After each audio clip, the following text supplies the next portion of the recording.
Hey everyone, welcome back to another Mini-Sode where today we'll be talking about Dead Man's Hand. This wild western tale is about a man named El Tejon who was a member of the notorious gang of outlaws called the Nine.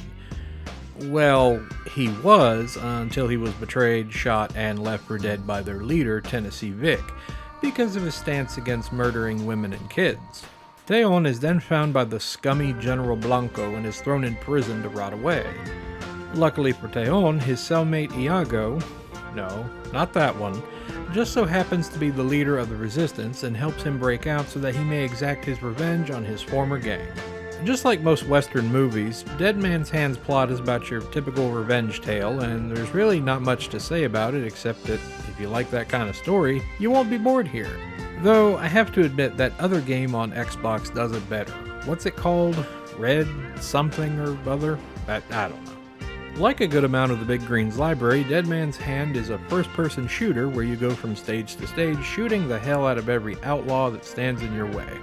You'll always start off with a set of weapons, a knife, revolver, rifle, and shotgun, with newer variants unlocked as you defeat bosses as well as TNT and whiskey bombs for explosives. As you shoot up enemies and objects in the environment, you'll rack up points that fills up your trick meter, letting you use a gun's alt fire like rapid fire on a revolver or zoom mode for your rifle.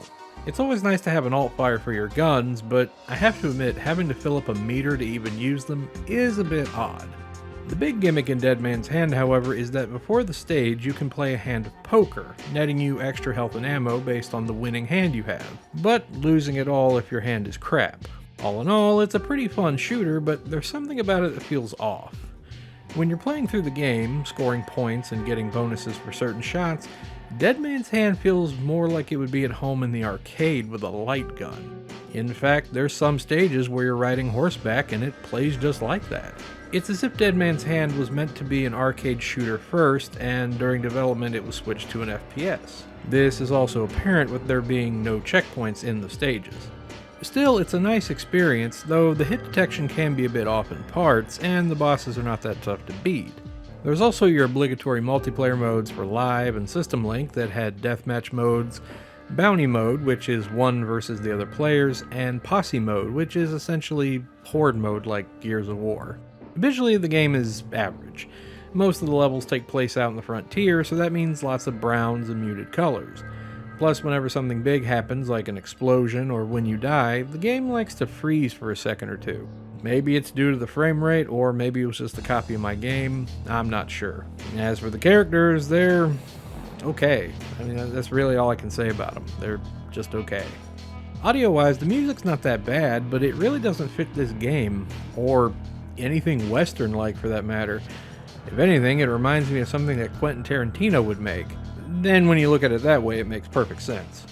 The voice acting, it's just so bad, but you know what? It ends up being so good because it's bad. I mean, here, just have a listen for yourself.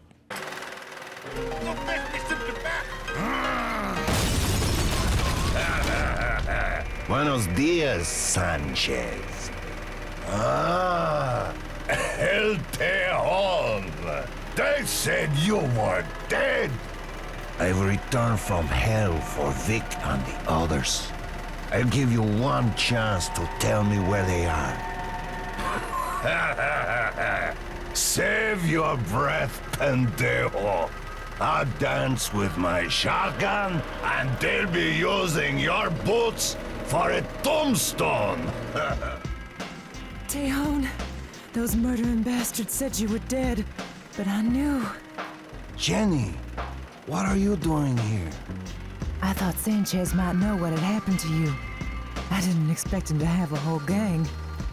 It's good to see you, Roja. Not as good as it is to be back with you again. My gun and yours. We can take on anything the territory can throw at us. No, Jenny. This is my fight. I'm going after the Nine alone. What? They shot me in the back and left me to die in the street.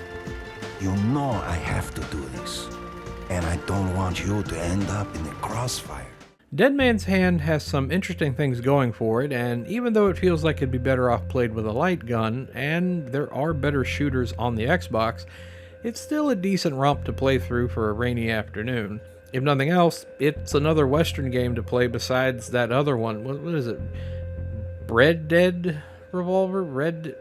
I don't know. I'll figure it out eventually.